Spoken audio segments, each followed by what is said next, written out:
नमस्ते, सत श्री अकाल, आदाब। टीएस मदान, आपका दोस्त, आपका हम सफर। ये कोरोना पहली बार आया है क्या? No, not at all. ये कोरोना पहली बार नहीं आया है। कोरोना एक दुख का नाम है, एक वायरस का नाम नहीं है। ये एक दुख का नाम है और हर किसी की लाइफ में कम से कम एक बार कोरोना जरूर आता है, यानी दुख जरूर आता है। जिसको कैंसर हो जाता है उसके लिए कोरोना नहीं है क्या? किसी को HIV हो जाता है उसके लिए कोरोना नहीं है क्या? किसी का व्यापार डूब जाता है उसके लिए कोरोना नहीं है क्या? मैंने कुछ पॉइंट्स आज नोट किए हैं जो मैं आपके साथ डिस्कस करना चाहता हूं। इस वीडियो को पूरा देख लेना। मैं दावे से कह सकता हूं मैं आपके दुख तो कम नहीं कर पाऊंगा, लेकिन दुख महसूस कम हो, यह मेरा आज प्रयास रहेगा। मैंने अराउंड 10 एग्जाम्पल्स निकाली हैं। हर एग्जाम्पल कहीं ना कहीं आपकी लाइफ के आसपास घूमती होगी, रेलेवेंट होगी, आपको दिखाई देगी कि ऐसा कुछ आपके साथ भी हुआ था। ये जो हाहाकार मची है ना, कोरोना आ गया, बिजनेस का क्या बनेगा, कोई कहते हैं हमारे प्रोफेशन का क्या बनेगा, कोई कहता है जी घर में हमें खुद काम करना पड़ रहा है, कोई कहता है जी गरीब कहाँ जाएंगे, कोई कहता है मंदिर गुरुद्वारे कैसे खुलेंगे, कोई कहता है मेरे होटल कैसे खुलेंगे। ये 10 एग्जाम्पल्स अंदाज़ा आपको दे रहा हूं, आपको आइडिया हो जाएगा। और उसके बाद कैसे इन दुखों से बाहर निकलना है ताकि कम से कम महसूस हो, वो भी थोड़ा सा आज आइडिया देने वाला हूं। अगर ये वीडियो अच्छी लगे, मैं इस वीडियो में कॉपीराइट वाला कॉलम हटा दिया है मैंने, यानी क्रिएटिव कॉमन में डाल रहा हूं। अगर ये आपको वीडियो अच्छी लगे, डाउनलोड मारना, डाउनलोड मार के अपने चैनल पे भी डाल देना और बेशक मोनेटाइज भी कर देना। फेसबुक पे अपने पेज पे डाउनलोड मार के अपने पेज पे डाल देना। वैसे शेयर करना है वैसे शेयर कर देना, आपकी मर्जी है। अगर आपको कुछ मिले तो लोगों को दे देना। तो मैं आपके साथ डिस्कस कर रहा था, कुछ पॉइंट्स आपको देने वाला हूं। हमारे परिवार में एक लड़की है जिसका नाम है कंचन गाबा। हमारी भतीजी ही लगती है, मान लीजिए। उनके पिताजी हमारे परिवार के बहुत नज़दीकी हैं। कंचन गाबा आज शायद 40-42 साल की एज की होंगी। 8 साल की उम्र में जब वो अभी स्कूल की शुरू की क्लासेस में थी तो एक रात अचानक उसकी आंखें बंद हो गई। सुबह उठी, उसको कोई दिखाई नहीं दे रहा था। दुनिया के हर हॉस्पिटल को दिखाया गया, हर आई स्पेशलिस्ट को दिखाया गया, किसी को उसका इलाज नहीं मिला। कोई ऐसी बीमारी थी, मैं टेक्निकली नहीं जानता हूं, कोई ऐसी बीमारी थी जिसका कोई इलाज नहीं मिला। और 1 साल भागदौड़ करने के बाद परिवार ने स्वीकार कर लिया कि उनकी बेटी की आंखें अब ऐसे ही रहेंगी, उसको कुछ दिखाई नहीं देगा। और उसके बाद उसको ब्लाइंड स्कूल भेजा गया और आज की डेट में 2 राष्ट्रपति अवार्ड वो ले चुकी हैं। माउंटेनियरिंग की वो मास्टर हैं, स्काउटिंग गाइडिंग में उसने अवार्ड्स लिए हैं। ऑल इंडिया ब्लाइंड एसोसिएशन की प्रेसिडेंट हैं कंचन गाबा। फेसबुक पे देखना। जब उनकी आंखें बंद हुई होंगी तो उनके परिवार के लिए तो कोरोना ही था ना, कोरोना से भयानक था। कोरोना में तो फिर भी कह रहे हैं वैक्सीन आ जाएगी, उसको तो बेचारी को वैक्सीन भी नहीं मिली। लेकिन आज वो बेचारी नहीं है, हम लोगों से भी ज्यादा काम करती हैं, हम लोगों से ज्यादा समाज सेवा करती हैं। ये रही एक एग्जाम्पल। एक और एग्जाम्पल सुनिए। मेरे दादाजी, मेरे ग्रैंडफादर, मेरे पिताजी के पिताजी, मैंने उनको देखा नहीं है, मेरे जन्म से पहले ही उनकी डेथ हो गई थी। वो चावल का बिजनेस करते थे, चावल का। और कहा जाता है आज से 70-80 साल पहले इंडिया में चावल का बिजनेस करना गवर्नमेंट ने बैन कर दिया था। मुझे डिटेल नहीं पता, मैंने डिटेल में जाने की कोशिश नहीं की है, लेकिन जो बोल रहा हूं वो सही है। चावल का बिजनेस अलाउड नहीं था, आप चावल का बिजनेस नहीं कर सकते हो। क्या था, क्यों किया, मैं उस डिटेल में नहीं जाना चाहता। और मेरे ग्रैंडफादर चावल का काम करते थे, उनका नाम भी यही था, भोला सिंह चावल वाले। और काम उनका बंद हो गया। जायदाद बहुत थी, घर बहुत थे। हर साल एक घर बेचते थे और 1 साल रोटी खा लेते थे, फिर हर साल एक घर बेचते थे, रोटी खा लेते थे। और जब सारे घर बिक गए तो उस समय बेचारे भगवान को प्यारे हो गए, पूरे हो गए। तो जब चावल का बिजनेस 20 साल बंद रहा होगा तो वो कोरोना नहीं था क्या उनके लिए? 20 साल। मेरी बिजनेस के टाइम पे, आज से कोई 21-22 साल पहले, सुप्रीम कोर्ट ने ऑर्डर्स किए कि कोई भी होर्डिंग सड़कों पे नहीं लगेगी। होर्डिंग समझते हैं आप? Display boards. क्योंकि एक्सीडेंट होते हैं जी, सब होर्डिंग्स हटा दी जाएं, बिल्डिंग से हटा दी जाएं, और उसके लिए क्रिमिनल ऑफेंस बना दिया। मेरा एक दोस्त जिसका अमृतसर में एक बोर्ड लगा था लाइटों वाला, जहां पर वो डिस्प्ले बोर्ड था, लोगों के एडवर्टाइजमेंट बुक करता था और डिस्प्ले बोर्ड पे चलता था। पुलिस ने उस बोर्ड को उतरवाया। पूरे कंट्री में पुलिस ही उसको एग्जीक्यूट करवा रही थी, उस कानून को। मुझे बाकी लोगों के साथ क्या हुआ मुझे नहीं पता।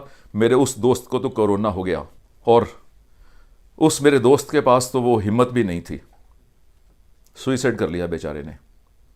काश उस समय मैं उसको अपनी ये वीडियोस दिखा पाता। मुझे अफसोस है, इस बात का दुख है। दिल्ली में क्या हो रहा है? एक बंदा अपनी दुकान सेट करता है, 10 साल, 20 साल, 30 साल, 40 साल लगाता है, और अचानक उस रेजिडेंशियल कॉलोनी में कुछ लोग कहते हैं जी हमारी लाइफ डिस्टर्ब हो रही है इस दुकान के कारण।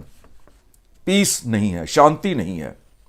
कोर्ट्स में रिट करते हैं, पिटीशन भेजते हैं, और कोर्ट कहती है कि जितनी भी दुकानें रेजिडेंशियल एरियाज में हैं, ऑल इलीगल, सबको बंद कर दी जाए।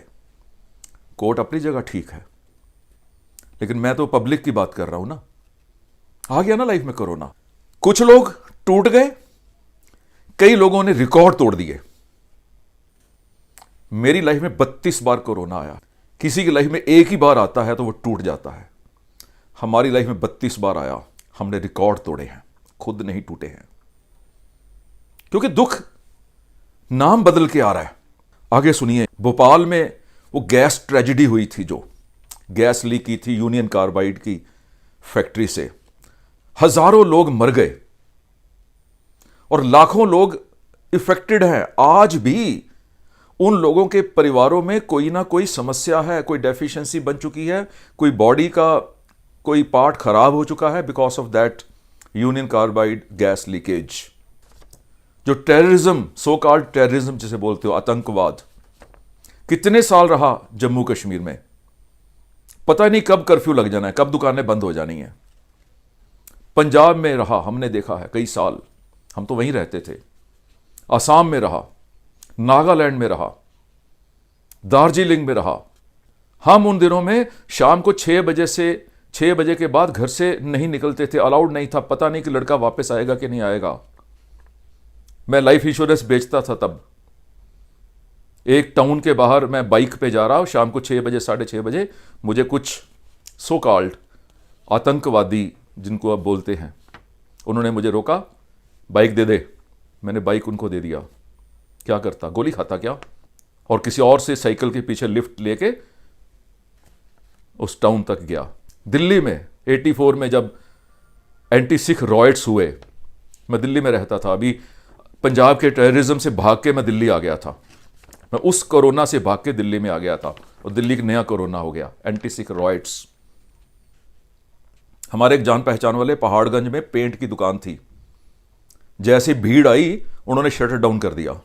आप 3 भाई अंदर थे, बाहर भीड़ ने आग लगा दी, तीनों भाई जल गए। जला हुआ हड्डी भी नहीं मिली। और दिल्ली के सिख रॉयट्स बहुत ज़्यादा पुराने नहीं हैं। आप लोगों में से बहुत लोगों ने उसके बारे में सुना भी होगा, क्या हुआ था। एग्जाम्पल दे रहा हूं, ऐसी चीज़ें तो सैकड़ों हुई हैं, और आप लोगों के आसपास भी हुई हैं, आप लोगों के परिवारों में भी हुई हैं। 1 जुलाई 2017 को दिल्ली के रोहिणी में एक ऑफिस किराए पे लिया। मेरे पास 1 लाख रुपया महीना एक्स्ट्रा बच रहा था। मैं यूट्यूब का चैनल चलाता था, वहाँ एडवर्टीजमेंट में जो मुझे मिलते थे, घर का खर्चा निकाल के सब कुछ करके 1 लाख रुपये महीना मेरे पास सेव हो रहा था। मैंने प्लान किया कि 1 लाख रुपये महीने को अब 2 लाख बनाएंगे। मैंने ऑफिस किराए पे लिया, कुछ बंदे रखे, एडिटर्स रखे कि यूट्यूब की वीडियोस और ज़्यादा बनेंगी, और 1 लाख रुपये का खर्चा डाल लिया। और 1 जुलाई को, जिस दिन मैंने ऑफिस शुरू किया 2017 में, उसी दिन से जीएसटी लागू हो गया और बिजनेस बहुत बड़ा स्लो डाउन आया। हमारा बिजनेस, यूट्यूब का टोटल रेवेन्यू जो आता है वो एडवर्टीजमेंट्स के बेस पे होता है, ये आप जानते हैं। और लोगों ने एडवर्टाइज करना ही कम कर दिया, बहुत कम कर दिया। रेवेन्यू 1/3 रह गया। जो 1 लाख रुपया एक्स्ट्रा आ रहा था ना, वो तो बंद हुआ ही हुआ, 1 लाख रुपया और कम हो गया हमारे रेवेन्यू में, यानी 2 लाख रुपये महीने का घाटा पड़ना शुरू हो गया। और जो 1 लाख रुपया मैंने सैलरीज का खर्चा शुरू किया था वो तो शुरू हो गया ना। और 6 महीने के बाद मुझे ऑफिस बंद करना पड़ा। 5-7 लाख रुपया मेरे ऊपर कर्जा हो गया और ज़्यादा। अभी भी 2-3 EMI उसकी बची हैं, उस कर्जे की। हमारे मित्र हैं जो सीखेगा इंडिया, जो ऐप हमने लॉन्च की है, जिसमें मैं कोर्स बेच रहा हूं, उसमें वो हमारे पार्टनर हैं। इलेक्ट्रॉनिक्स का दुकान है उनकी, लाजपत राय मार्केट में, लाल किला के सामने। 50 साल पुराना बिजनेस है। और बिजनेसमैन वो ऐसे हैं, खुंड बिजनेसमैन है, शेड्यूल्ड बिजनेसमैन है, बिजनेस करना जानते हैं, कैसे कस्टमर्स की जेब से पैसे निकलवाने हैं उनको पता है। लाखों करोड़ों का बिजनेस किया। चाइना से कंसाइनमेंट मंगवाई, कोई पार्ट मंगवाया अपनी दुकान के लिए, अपने ही लेबल में उसको बेचने के लिए अपना ब्रांड प्रिंट करवाया उसके ऊपर। चाइना से कंसाइनमेंट थी 1.5-2 करोड़ रुपए की। और जब वो इनके पास आई, इन्होंने जब बेचा तो वो खराब निकली वो। अब कस्टमर से वापस लेना पड़ा क्योंकि अपना ब्रांड था। ये नहीं कह सकते थे कि चाइना की है, मेरी गारंटी कोई नहीं है, अपने ब्रांड में बेच रहे थे। सारा सामान वापस लेना पड़ा। और उस सामान को जब कबाड़ी को बेचने लगे तो सोचा यार, कबाड़ी ऐसा ना हो कि कबाड़ी हमसे लेके, कबाड़ी वाला, और कहीं दुकानदारों को ही वापस कर दे और फिर दोबारा ब्रांड अपना खराब हो जाएगा। उस सारे के सारे सामान को डिस्ट्रॉय किया। उनका ही एक गोडाउन था दिल्ली की बुराड़ी में, अंडरग्राउंड यानी बेसमेंट में। वहां भी 1.5-2 करोड़ का सामान पड़ा था। पता नहीं कोई पाइप लीक हुई, कोई जल विभाग की, वाटर डिपार्टमेंट की, पानी उससे अंदर आ गया, पूरा स्टॉक खत्म हो गया। और अल्टीमेटली ये हाल हुआ कि वो शेड्यूल्ड बिजनेसमैन, जो एक चीज था, एसोसिएशन के प्रेसिडेंट, लाजपत राय मार्केट, करोड़ों रुपए के कर्जे के नीचे आ गए, घाटे पड़ गए। कोरोना नहीं है क्या ये? लेकिन अपने आप को निकाला पॉजिटिव होके। वो लास्ट में बात करूंगा आपके साथ, अभी आगे सुनिए। 1-2 एग्जांपल और सुन लीजिए, बहुत लंबी वीडियो हो जाएगी। अच्छी दुकान चल रही होती है, आगे फ्लाईओवर अनाउंस हो जाता है, दुकान बंद हो जाती है। कोई नई टेक्नोलॉजी आ जाती है, बिजनेस बंद हो जाता है। मेरा एक दोस्त जो मेरे साथ स्कूल में पढ़ता था, कॉलेज में पढ़ता था, सारी उम्र कॉलेज जाने तक एक ही सपना देखा कि आर्मी में जाना है। एक ही सपना देखा, आर्मी में जाना है, बस उसी की तैयारी की, बॉडी बिल्डिंग, इधर उधर सारा कुछ। और जिस दिन उसका टेस्ट होना था आर्मी में, एक दिन पहले उसने दीवार फांदी ट्राई के लिए, जो प्रैक्टिस के लिए, गिर गया। टेस्ट में तो जा नहीं पाया। कितने महीने लग गए उसके बाद फ्रैक्चर ठीक होने में। उतनी देर में और कॉम्प्लिकेशन शुरू हो गई। उसकी जो लात थी आधा इंच छोटी हो गई। आर्मी में जो ऑफिसर बनने का सपना था टूट गया। ये तो रहेगा ना सारा कुछ। मैं ये कहना चाहता हूं, जिंदगी में रहेगा, जब तक लाइफ है ना। ये सब कोरोनाज आएंगे, सुनामीज आएंगी, अर्थक्वेक आएंगे, ये कुछ रोक नहीं सकते हो आप, लेकिन आपको उसके साथ चलना है। दुख तो हर किसी की जिंदगी में आए हैं, बड़े से बड़े गुरु, बड़े से बड़े संत। दुख तो भगवान राम ने भी देखे हैं, अर्जुन ने भी देखे हैं, गुरु गोबिंद सिंह जी की लाइफ में भी आए हैं। अमृतसर में हमारे पापा की दुकान थी, हाल बाजार में, छोटा सा बाजार था, 20 फुट चौड़ा। गवर्नमेंट ने इंप्रूवमेंट के नाम से कहा जी अब बाजार को कर देंगे 60 फुट चौड़ा। ये सारी की एक साइड की दुकानें सारी हटा देंगे। तो दुकानदारों का तो बेड़ा गर्क। जब एडवांसमेंट होती है, जब टेक्नोलॉजी आती है, जब नई इन्वेंशंस होती हैं, कोई नई डिस्कवरीज होती हैं, तो कहीं ना कहीं किसी ना किसी का बेड़ा गर्क भी होता है। अब जिसका बेड़ा गर्क हो रहा है वो चाहे तो नया नया कुछ सोच के आगे निकल सकता है, जैसे मैंने लाइफ में किया है। ऐसा दिन भी आया लाइफ में जब पंजाब का पहला मिस पंजाब ब्यूटी कॉन्टेस्ट मैंने ऑर्गेनाइज किया। और ऐसे दिन भी आए कि अगर दिन में पूरी रोटी खा ली ना तो हमें लगा कि लग्जरी है। ऐसे दिन भी आए कि शहर का कोई भी इवेंट अगर होता था तो टीएस मदान चीफ गेस्ट होता था। और ऐसे दिन भी आए जब 16-16, 17-17 कोर्ट केसेस, क्रिमिनल केसेस हमारे ऊपर हो गए बिना किसी कसूर के। जेलों की हवा भी खानी पड़ी बिना किसी कसूर के। डिमोनेटाइजेशन में तो बहुत लोग टूटे थे, बहुत लोग टूटे थे। मैं कहना क्या चाह रहा हूं आपको इस वीडियो के थ्रू, ये जो कोरोना नाम का दुख आया है ना, ये दुख का नाम बदला है बस। दुख रहेंगे। गुरु नानक देव जी ने गुरबानी में बोल दिया है, नानक दुखिया सब संसार, पूरा संसार दुखी है। एक मुझे और याद आ गया, सुना देता हूं, उसके बाद बाकी बातें करता हूं। मेरे रियल मामा जी, दिल्ली में प्रिंटिंग प्रेस थी, एंटी सिख रॉयट्स में चप्पल भी अपनी पहन के घर से नहीं निकल पाई मेरे मामा जी की फैमिली। पूरा घर जल गया, पूरी मशीनरी जल गई, सब कुछ जल गया। मेरे जो मामी जी थे वो अपना दुपट्टा भी नहीं ले पाए। और उसके बाद तो बहुत लंबी लंबी दुखों की कहानियां हैं। हमारे सोसाइटी में, हमारे जहां मैं रहता हूं, वहां पर एक बुजुर्ग कपल रहता है। उनका बेटा पिछले 19-20 साल से कोमा में है। अब करना क्या है आपने? देखिए, ये कोरोना रहेंगे, ये दुख रहेंगे, ये तकलीफें रहेंगी। इससे बड़े दुख भी आ सकते हैं, इससे छोटे दुख भी आ सकते हैं, आएंगे जरूर। आपने क्या करना है? पहली बात, जब तक आप जिंदा हो दुख है बस, इसलिए खुश हो जाओ कि हम दुखी हैं, क्योंकि इसका मतलब हम जिंदा हैं। तो आपने करना क्या है? पहले तो आप पॉजिटिव रहिए, पॉजिटिव, बिल्कुल पॉजिटिव रहिए। हर प्रॉब्लम का सॉल्यूशन होता है। नेसेसिटी, जरूरत अपने आप आपको रास्ता दे देती है। छोटी सी मैं चीज सोच रहा था सुबह कि अगर ये कोरोना के कारण होटल्स 2-3 साल बंद रहे तो क्या होगा? तो मेरे दिमाग में बहुत सी पॉसिबिलिटीज आ गई। एक पॉसिबिलिटी आई कि भाई हॉस्पिटल तो बंद नहीं होंगे ना, तो डिपेंडिंग अपॉन दी लोकेशन वो हॉस्पिटल, होटल को हॉस्पिटल में कन्वर्ट कर दिया जाएगा और ज्यादा चलेगा, ज्यादा पैसे आएंगे।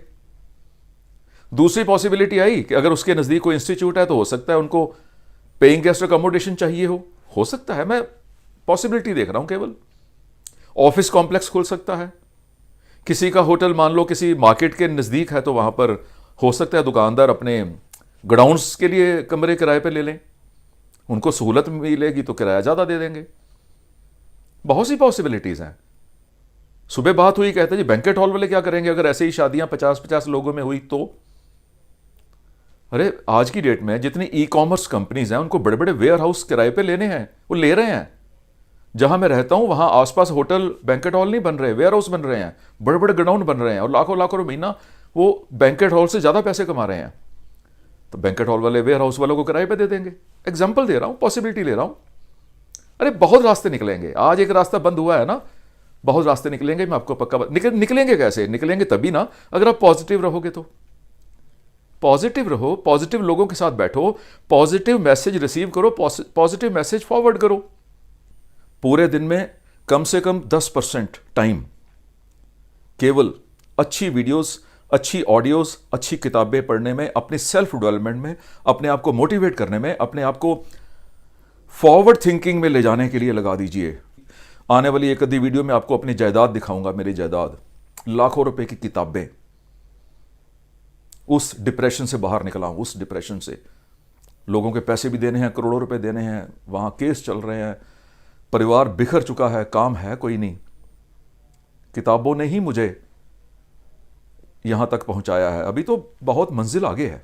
और अपनी इनकम का 10% अपनी ट्रेनिंग पे खर्चना है। जितना कुछ आप फ्री देख सकते हो देखो, लेकिन अगर इनकम आ रही है ना तो उसका 10% खर्च भी दो। जिस बंदे ने अपनी किताब लिखी है ना, 200, 250, 300 रुपए में किताब बेच रहा है, उसके पीछे उसके कई साल लगे होंगे, कई लाख रुपए उसने गवाया होगा उस किताब के एक्सपीरियंस को इकट्ठा करने में। कुछ नाम मेरे दिमाग में आ रहे हैं जिनकी आप किताबें पढ़ सकते हो। Jack Canfield, Zig Ziglar, Brian Tracy, Pramod Batra, videos देखो आप, संदीप महेश्वरी, विवेक बिंद्रा, उज्जवल पटनी, मेरे अपने ही परिवार के लोगों की वीडियोस हैं, अव्वल, Sakshi, Himesh, Gunjan, my wife Pinky, मेरी वीडियोस हैं। इन लोगों के ट्रेनिंग प्रोग्राम खरीदो, विवेक बिंद्रा का ट्रेनिंग प्रोग्राम खरीदो। आज उतने पैसे नहीं है तो कल खरीद लेना, जब 10% आपका आ जाएगा। जैसे जैसे आप ट्रेनिंग लेते जाओगे आपको आइडियाज़ आएंगे बिजनेस में, उस कोरोनास के साथ लड़ने के आइडियाज़ आएंगे और आपका बिजनेस कभी बंद नहीं होगा। बिजनेस बंद नहीं होगा। ये हो सकता है ए प्रोडक्ट ना बिके, बी बिके, लेकिन ये नहीं हो सकता कि आपका बिजनेस बंद हो जाएगा।